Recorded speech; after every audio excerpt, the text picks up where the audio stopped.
এসে মামা দেখুন কত সুন্দর কাটা হয়ে গেছে।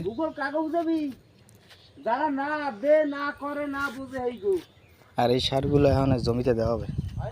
এই যে মামা আগে এই সারগুলো আনকে এই জায়গায় রাখছে ভ্যানে।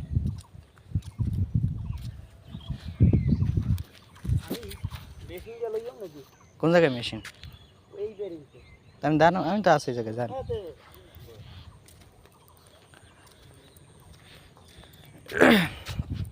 তো এই আপনার জমিতে সার দেওয়ার লাগে মেশিন লাগবে বুঝছেন। এইগুলো হচ্ছে জলে মিশেই এগুলো দিতে হবে।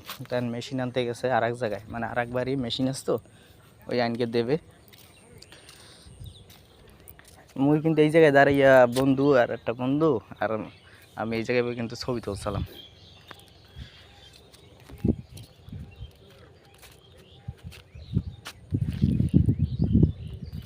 ঠান্ডা বাতাস ভালো লাগতেছে।